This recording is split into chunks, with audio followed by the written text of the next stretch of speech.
ভগবানকে সাজাতে সাজাতে ভগবানের চরণ বন্দনা করতে করতে হঠাৎ দেখতে পেলেন তার ডাক এসে গেছেন। পাশেই বসেছিলেন রচনা দেবী, স্বামীকে ডাকছে, স্বামী তুমি আর কোনো কথা বলছো না কেন?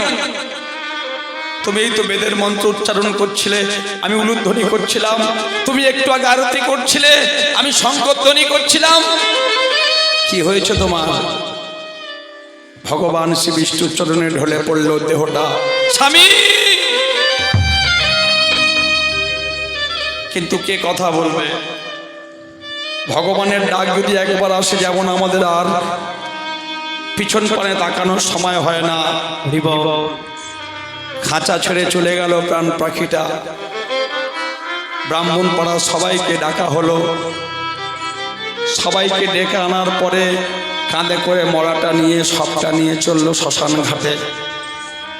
ছোট্ট ছেলেটা সুদামা, বয়স তার মাত্র 8 বছর, তাকিয়ে রইল।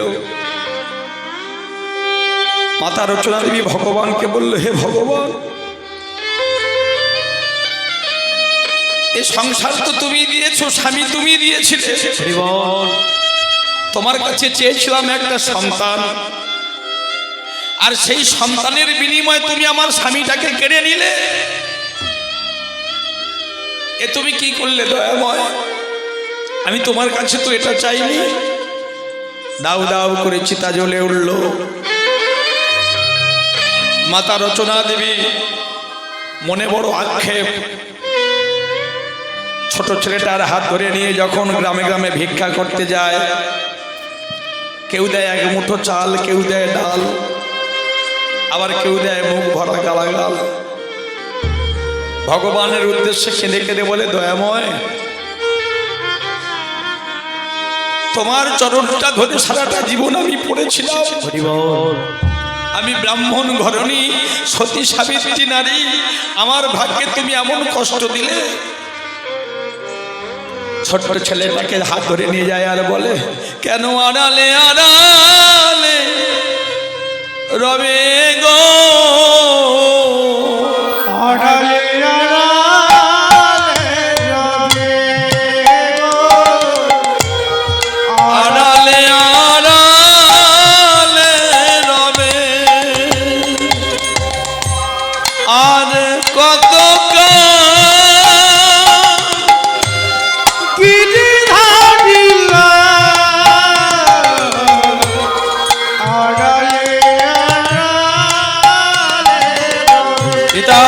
গৌর হরি হরি বল।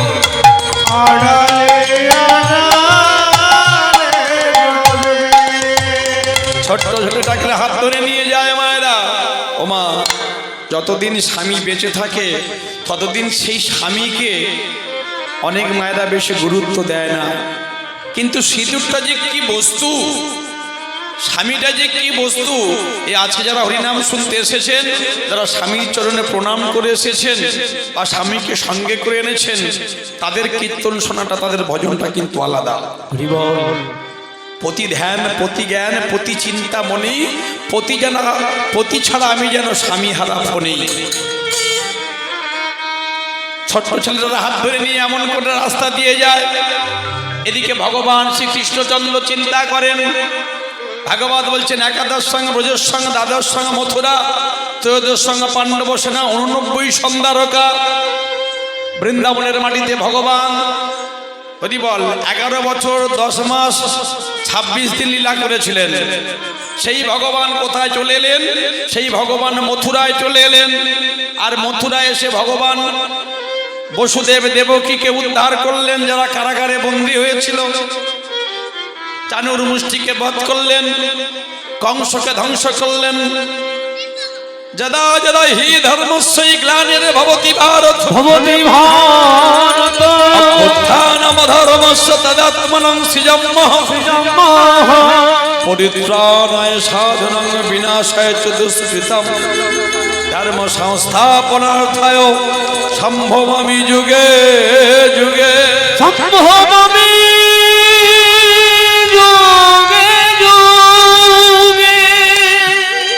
সম্ভবামি যুগে যুগে, সম্ভবামি যুগে যুগে। সেই জন্য মায়েরা ভালো লাগুক আর না লাগুক প্রত্যেক দিন খাবেন একটুখানি করে নিম পাতার তিতা, আর সময় পান আর নাই পান প্রত্যেক দিন পড়বেন এক অধ্যায় করে গীতা। হরিবল। যারা গীতা পড়তে পারবেন না, গীতার মধ্যে কতগুলো নাম আছে, গঙ্গা, গীতা, সাবিত্রী, সীতাচক, সত্য, প্রতিব্রতা, ব্রহ্মবলী, ব্রহ্মবিদ্যা, ত্রিসন্ধ্যা, মুক্তিগ্রহিণী, ভবাগ্নি, ভ্রান্তি না আসিনী, অর্ধমাত্রা, তিদানন্দ, বেদত্রী, পরানন্দ, তথার্থ জ্ঞান মঞ্জুরি। এই কথাটা বলবেন। আরো যদি না পারেন 18 বার গীতা শব্দটা উচ্চারণ করবেন, গীতাটা দর্শন করবেন, আর দুটি বাহু তুলে বলবেন নিতাই গৌর কৃষ্ণ প্রেমানন্দ হরি হরি বল। তাহলে ভগবান কৃষ্ণের কৃপা পেয়ে যাবেন। ভগবান কৃষ্ণচন্দ্র যখন মথুরা এসে উগ্রসেনকে রাজা করলেন, আর রাজা করার পরে মথুরাবাসী সবাই বলতে শুরু করলো, কিছু কিছু মানুষ যে গোপ বালক ভগবান কৃষ্ণ, তার কথায় কি সব কিছু চলবে? তার নিজের কোনো শিক্ষা নেই, দীক্ষা নেই। তাই ভগবান চিন্তা করলেন, আপনি আচরি ধর্ম অন্যের শিখায়, নিচে না ধর্ম আচরিলে অন্যের শিখানো না যায়। তাই কানাই বলাই চললেন কোথায় মায়েরা? ওই শান্তিপুনি মুনির আশ্রমে। বিদর্ভ নগরের শেষ প্রান্তে ছিল শান্তিপুনি মুনির আশ্রম। হরি বল। ও এত বলি কানাই বলাই চলিতে লাগিলা, এত বলি কানাই বলাই চলিতে লাগিলা, এত বলি কানাই বলাই চলিতে লাগিলা, এত বলি কানাই বলাই চলিতে লাগিলা। ওই মায়েরা এত বলি কানাই বলাই চলিতে লাগিলা। গুরুচরণে আসি প্রণাম করিলা, ওই গুরু চরণে আসি প্রণাম করিলা, ওই গুরুচরণে আসি প্রণাম করিলা, ওই গুরু চরণে আসি প্রণাম করিলা। তাহলে মায়েরা কানাই আর বলাই দুই ভাই এসে উপনীত হয়েছেন কোথায়? বলে গুরুদেবের জয় হো, গুরুদেবের জয় হো, বলে গুরুদেবের জয় হো, গুরুদেবের জয় হো, গুরু পেলে গোবিন্দ পাবো, গুরুদেবের জয় হো, গুরু পেলে গোবিন্দ পাবো, গুরুদেবের জয় হো। হরি হরি হরি বলে আই গরু হরি বলে গুরুদেবের জয় হো, হরি হরি হরি বলে গুরুদেবের জয় হো, হরি হরি হরি বলে গুরুদেবের জয় হো, গুরুদেবের জয় হো, গুরুদেবের জয় হো। উপনীত হয়েছেন কোথায় মায়েরা? ওই বিদর্ভ নগরের শেষ প্রান্তে শান্তিপুনি মুনির আশ্রমে এসে উপনীত হয়েছেন। আর যখন এসে উপনীত হয়েছেন মায়েরা, তখন শান্তিপুনি মুনি জানতে পারলেন যে এই দুজন আর কেউ নয়, কানাই আর বলাই। ও মায়েরা, সবাই আমার সঙ্গে একবার বলুন, রাধা রানী কি, শ্যাম সুন্দর কি, আপন আপন গুরু গোসাই কি, এই হরিবাসরের সমস্ত ভক্তমণ্ডলী কি, এই হরিবাসরের কর্তৃপক্ষ বৃন্দ কি। তাহলে সবাই মিলে আমরা হাত তুলে একটা রাধারানীর ভজন গাইছি, এবার ভগবান কৃষ্ণের ভজন গাইব। ঠিক আছে মায়েরা, সবাই গাইবেন তো? কৃষ্ণ বলে বাহু তুলে, হাত নামালে হবে না, নিতাই গৌর হাত তুলে আছে, দেখুন কেউ নামিয়েছে, আমরা হাত নামাচ্ছেন। নাচো রে মন হরি বলে, কৃষ্ণ বলে বাহু তুলে নাচনে মন হরি বলে।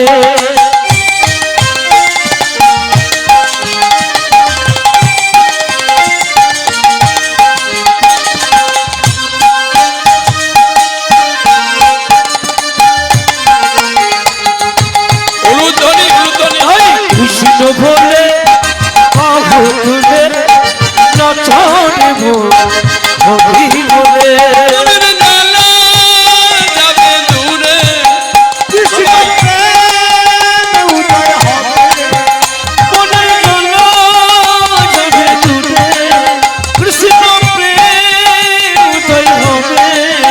তোরা আয় আয় আয় আয় আয় আমার ভাই, চল চল চল চল ব্রজ ধামে যাই। তোরা I I I I I বেটা ভাই,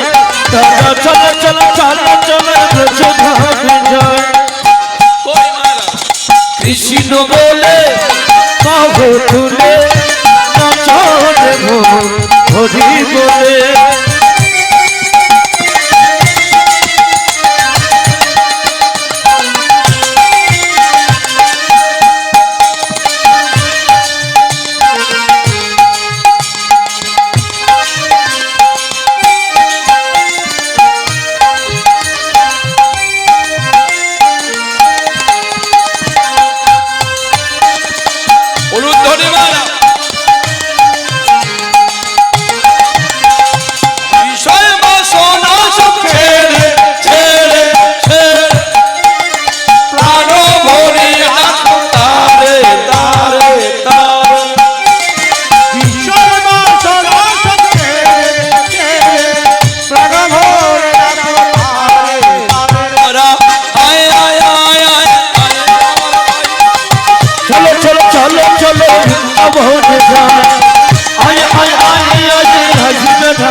কৃষ্ণ বলে বাহু তুলে নাচো রে মন হরি তাই কৃষ্ণ বলে বাহু তুলে নাচো রে মন হরি বলে নাচো রে মন হরি বলে কৃষ্ণ বলে বাহু তুলে নাচো রে মন হরি বলে प्रेम से बोलिए भाई कृष्ण कन्हैया लाल की बोलो हाथी घोड़ा पाल की बोलते दिन ना बोलले शुरू करे ना बोलले थमे ना माया बोलो हाथी घोड़ा पाल की जय कन्हैया लाल की प्रेम से बोलो वृंदावन बिहारी लाल की गिरी गोवर्धन धारी की अगासुर बगासुर दमनकारी की हरे कृष्ण गुरुदेवेर चरणे उपनीत हয়ে प्रणाम করলেন শান্তিপুনি মুনি বলছেন সে কি কৃষ্ণ তুমি জগৎগুরু গোবিন্দ আমি জানি তুমি আমার চরণে হাত দিয়ে প্রণাম করলে আমার অপরাধ হবে না বলল গুরুদেব আমি ভগবান কৃষ্ণ হয়ে যদি আপনার চরণে হাত দিয়ে প্রণাম না করি জগতের মানুষ কি শিখবে বলুন তো যে কৃষ্ণ গুরুদেবের বাড়িতে গিয়েছিল সে তো কই প্রণাম করেনি गुरुदेव मने मने प्रणाम करलें हे जगत गुरु गोविंद तुमी तो जगतेर गुरु भगवान श्रीकृष्ण जगतेर बाप तारे जेना भजे तार हय जन्मे जन्मे महाताप बोलो तोमरा कि शिखबे बलाइके बोल्लो बलराम बोलो तुमी कि शिखबे बोल्लो आमी शिखबो गदा युद्ध भक्तमंडली भक्तिमती मायरा होते पारी दिन तो नही बराहीन आमरा हारबो ना তোমার মাটির একটু কণাও ছাড়ব না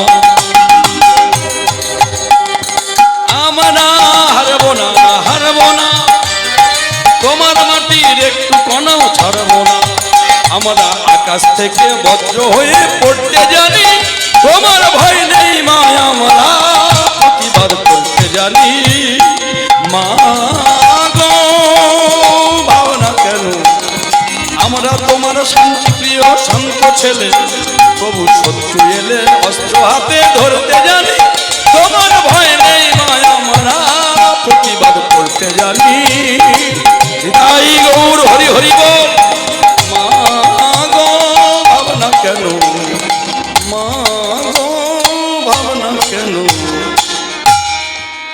কেন গানটা করা মায়েরা এগুলো গান নয় জ্ঞান বর্তমান দিনে বড় কষ্ট হয় যাদের ঘরে খাবার অভাব নেই তারা যদি অন্যের ঘরে গিয়ে চুরি করে বড় কষ্ট হয় কারণটা কি আমার ঘরে 33 কোটি দেবদেবী লক্ষ্য করুন 2 লক্ষ ধর্মগ্রন্থ 3 লক্ষ ভেষজ 4 বেদ ঋক্সাম যদু অথর্ব অষ্টাদশ পুরাণ ব্রহ্মপুরাণ বিষ্ণু পুরাণ শিব পুরাণ লিঙ্গ পুরাণ ভাগবত পুরাণ ব্রহ্মাণ্ড পুরাণ 18খানা পুরাণ 18খানা উপপুরাণ 4 বেদ ষড়দর্শন তাহলে এত কিছু গ্রন্থ আছে তার মধ্যে কি বলছেন ভারত আমাদের দধিবাণ্ড গীতা চ মন্থন দণ্ড রে বচং সরং সরং রাধা কৃষ্ণ চতুরাক্ষম তারপরে যদি আমরা ধর্মান্তরিত অন্য ধর্মে যাই অন্য ধর্মের দিকে আমরা এগিয়ে যাই সেটা মূর্খমি কাজ হবে সধর্মে নিরনাংশে পরধর্ম ভয়াবহ তাহলে মায়েরা সবাই ধর্মকে সম্মান করবেন এই সনাতনী শিক্ষা প্রত্যেকে ঘরের ছেলে মেয়েদেরকে দেবেন যদি শিক্ষাটা দিতে পারেন তাহলে আমাদের ভবিষ্যতে আমরা সঠিকভাবে আমাদের যে জেনারেশন আমরা আমাদের মাটিতে তাদেরকে প্রতিস্থাপন করে রাখতে পারবো। হরিবল। কি দেখা গেল? গুরু পরম্পরায় গুরুদেব বলল তথাস্তু, তাই তুমি গদা শিক্ষা নেবে। বলরাম গদা যুদ্ধ করতেন, আর ভগবান কৃষ্ণ বলল আমি 64 বিদ্যা গ্রহণ করব। এদিকে ভগবান চিন্তা করছেন আমার তো একজন বন্ধু আছে যে সুদামার কথা শুনবো। দাপর যুগের মাটিতে রচনা দেবীর গর্ভে ব্রহ্মণ্যদেবের পুত্র হয়ে এসেছেন, কিন্তু বাবা এই সুদামা 4 জন্ম থেকে ভক্ত। যারা আজকে এখানে এসে বসেছেন এই তিথি যোগে, আপনারা কেউ ছোটখাটো ব্যক্তি নন, সবাই ভক্ত। পূর্ব জন্ম যদি থাকে সংস্কার, তবে সে পায় মাত্র শুধু সাধুরও আচার। এখানে বসতে গেলে একটা ভক্তি লাগে, সেটা সঞ্চয় করা ছিল বলে আজকে এখানে আমরা আসতে পেরেছি। হরিবল মায়েরা, যদি তাও না সুযোগ হয়, একটা কাজ করবেন, বাড়িতে প্রত্যেক দিন একটা কাজ করবেন। সকালে ঘুম থেকে উঠে নিজের দেহটা ভালো করে দেখবেন, আয়নার সামনে দাঁড়িয়ে নিজের চরণটাকে, দেহটাকে বৃন্দাবন মনে করবেন, নিজের চরণটাকে ভগবান কৃষ্ণের চরণ মনে করে প্রণাম করবেন। আত্মজ্ঞান তত্ত্ব যা আছে বিশ্ব ব্রহ্মাণ্ডে তাই রয়েছে দেহ ভাণ্ডে। এই যে মানব দেহ কর নিরীক্ষণ, 24 তত্ত্ব হয় মানব দেহেরই গঠন। পঞ্চভূত ষড়রিপু একত্র করিয়া, তার মধ্যে 10 ইন্দ্রিয় লইবে ধরিয়া। মহাভূত সহ অহংকারে আর দাও মন, এই তো 24 তত্ত্বে মানব দেহেরই গঠন। সহস্রার পদ্ম হয় সহস্রের দল, মধ্যে একটা রামেশ্বর গোলকমণ্ডল। নাসামূলে দ্বিদল পদ্ম হৃদি খণ্ডে রাখি, কণ্ঠ জুড়ে সদল পদ্ম মাঝে বিছে রাখি। হৃদপদ্ম বিরাজিত দ্বাদশ যে দলে, কুলকুণ্ডলিনী শক্তি দেখো 10 নাভি মূলে। নাভির নিম্ন ভাগে আগে সরোবর, মাগো অষ্টদল পদ্ম আছে তাহারও ভিতর। তার মধ্যে আছে নারী 3.5 কোটি, 72,000 নারী তাতে বাঁধা আছে 8টি। এই 72,000 নারীর মধ্যে 700 নারী প্রধান হয়। এই 700 নারীর মধ্যে 124 নারী তাতে শ্রেষ্ঠ হয়।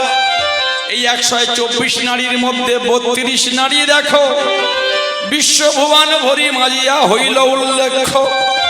এই বিশ্বভুবন ভরির মাঝে দেখো নারী আছে 3, ইড়া পিঙ্গলা আর সুষমনা প্রবীণ।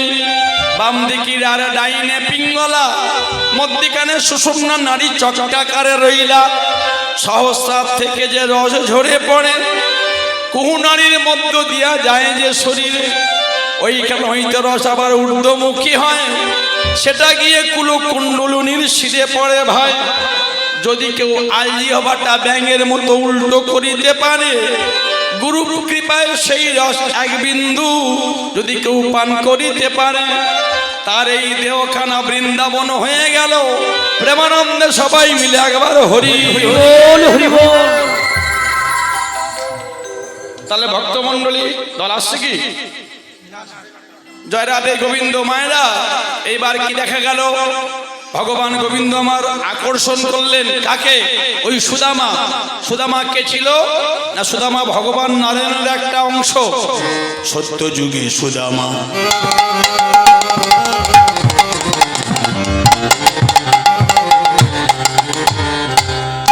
মালাকার ছিল, ত্রেতা যুগে দশরথ নন্দন ভরত। সত্য যুগে সুদামা মালাকার ছিল, ত্রেতা যুগে দশরথ পুত্র ভরত হইল। দাপরেতে ব্রহ্মণ্যদেবের ঘরে সুদামা নাম ধরিল। কলিযুগে সুন্দরানন্দ ঠাকুর হইল। সত্য যুগে সুদামা মালাকার ছিল, ত্রেতা যুগে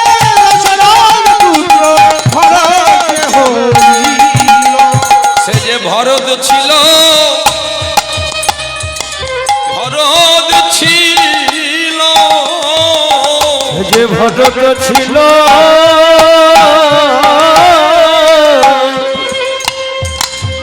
সে যে ভরত ছিল,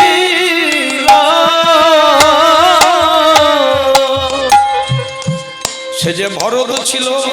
মায়েরা, ভগবান গোবিন্দ তার চরণামৃত চরণ ধোয়া জল পান করলেন, যিনি সারা বিশ্ব ব্রহ্মাণ্ডের মালিক।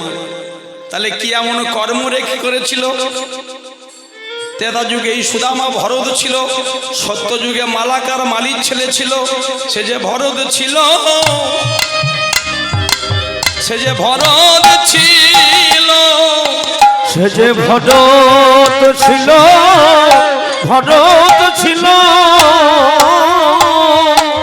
ওগো 14 বৎসর কুশাসনে বসেছিল। সে যে ভরত ছিল,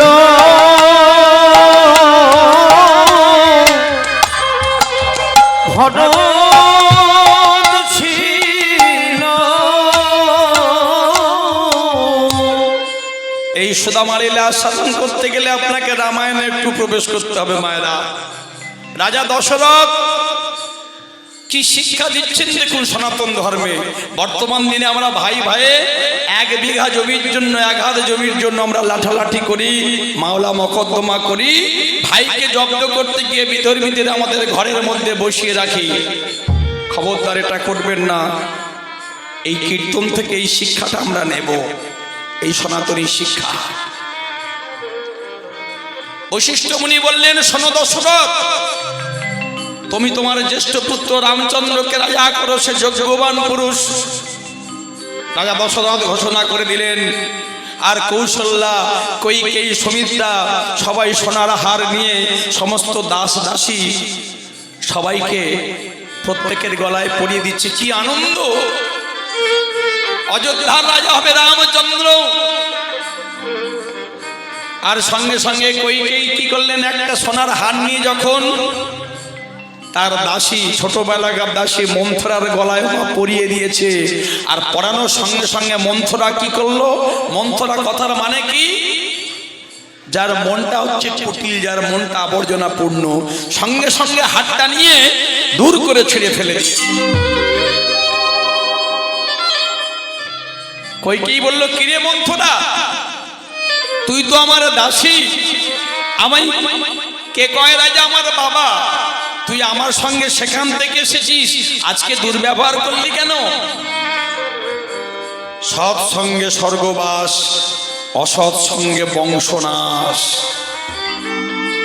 জ্ঞান থাকতেও খবরদার মায়েরা, বাবারা, কেউ অসৎ সঙ্গ করবেন না। এবার মন্থরা পেঁচিয়ে পেঁচিয়ে বলছে, আমি তোমার দাসী, কালকে যখন রাম রাজা হবে, রামের রাজমাতা হবে, রামের মা কৌশল্যা হবে রাজমাতা। প্রথমে আমায় ডাকবে, বলবে, এই মন্থরা একটু এসে তেল মাখিয়ে দিয়ে যা। তারপরে তোমায় ডেকে বলবে, কৈকেয়ী 1 কিলি পান সেজে নিয়ে আয়, তো তোমার সহ্য হবে তো? কৈকেয়ী মনে মনে চিন্তা করলো, কথাটা খুব একটা খারাপ বলেনি, তাহলে কি করবে এখন? আগামীকাল মধ্যাহ্নে তো রামচন্দ্র রাজা হবে। বলল, তুমি 2টো বর পাওনা আছে, চেয়ে নাও। 2টো বর কি কি? যেদিন সম্বরাসুরের সঙ্গে যুদ্ধ হয়েছিল, রাজা দশরথের দেহটা ক্ষত বিক্ষত হয়ে গিয়েছিল বাবা। কৈকেয়ী এত ভালোবাসত স্বামীকে, নিজে না ঘুমিয়ে 3 মাস ধরে স্বামীকে সেবা করেছে, লতা পাতার প্রলেপ লাগিয়ে সুস্থ করে তুলেছে। আর একবার একটা ফোঁড়া হয়েছিল, সেই ফোঁড়াটা কবিরাজ মশাই বলেছে গরম লালা না দিলে ফোঁড়া ফাটবে না, এমন বিষাক্ত ফোঁড়া, মহারাজের মৃত্যু হতে পারে। নিজের জীবনের মায়া ত্যাগ করে কৈকেয়ী সেই ফোঁড়াটা নিজে চুষে চুষে ভালো করেছে। রাজা দশরথ বলেছিল, বলো তুমি কি চাও কৈকেয়ী? বললো, আমি সিঁদুরটা একটু বেশি দিন পড়তে চাই। কিছু তো চাইতে পারো রানী, আমি তোমার কাছে ঋণী হয়ে গেলাম। বললো, স্বামী তোমার কাছে চাওয়ার মতো আমার কিছু নেই, যদি কোনোদিন প্রয়োজন হয় আমি তোমার থেকে চেয়ে নেব। মন্ত্ররা বলছে আজকে তুমি এক কাজ করো, এই ফুলমালা দিয়ে সাজানো সব মালাগুলো ছিঁড়ে ফেলো, আলো বন্ধ করে দাও, তুমি গোসা ঘরে গিয়ে ফুঁপিয়ে ফুঁপিয়ে কাঁদো। খবরটা চলে গেল রাজা দশরথের কাছে। দশরথ ছুটতে ছুটতে সে ডাকছে কইকেয়ী, কইকেয়ী, কইকেয়ী। আর একটুখানি রাত আছে, সকাল হলেই কৌশল্যার গর্ভ থেকে জন্ম নিয়েছে রাম, কিন্তু তুমি কইকেয়ী দিন রাত সেই রামকে বুকে করে নিয়ে ঘুরবে। তোমার নয়নের মণি রাম রাজা হবে, তুমি কেন ঘরে তুমি ঘরের আলোগুলো কেন বন্ধ করে দিয়েছো? কইকেয়ী উত্তর দিচ্ছে মহারাজ, আমি যে আপনার কাছে দুটো বর চাই, আজকে সেই বর চাও, বলো কি বর? প্রথম বরে আমার সন্তান ভরত রাজা যে হইবে, ভরত রাজা যে হইবে। দ্বিতীয় বরে রামচন্দ্র 14 বৎসর বনে সাজা পাইবে। 14 বছর তাই গৌর হরি হরি যে বনে সাজা পাবে। তোমার কথাটা শোনার সঙ্গে সঙ্গে যেন আকাশ থেকে বাজ এসে পড়লো দশরথের মাথায়। কইকেয়ী তুমি যা বলছো ভেবে বলেছো? রাজা দশরথ সকাল হয়ে গেছে, রামচন্দ্রের কাছে গিয়ে ডাকছে ওরে বাবা রাম, দরজাটা একটু খোলো। রামচন্দ্র বলছে বাবা তুমি কাঁদছো, কি হয়েছে? আমি তোর বিমাতার কাছে দুটো ঋণ করেছিলাম। কেমন ছেলে দেখুন রামচন্দ্র। বলল বাবা আমি শুনেছি পিতা মাতার ঋণ নাকি 3 জন্মে শোধ করা যায় না। হরি হরি বল। তুমি আজকে সকালবেলা আমার কাছে এমন কাঁদা বদন নিয়ে কাঁদতে কাঁদতে এসেছো, বলো বাবা। বললো বাবা রে, তোর বিমাতা আমার কাছ থেকে দুটো বর নিয়েছে, তুই 14 বৎসরের জন্য বনে যাবি আর তার ছেলে ভরত রাজা হবে। রামচন্দ্র বলল বাবা, পিতা স্বর্গ পিতা ধর্ম পিতা হি পরমন্তপ পিতরি প্রীতিমাহ পন্নে প্রিয়ন্তে সর্ব দেবতা।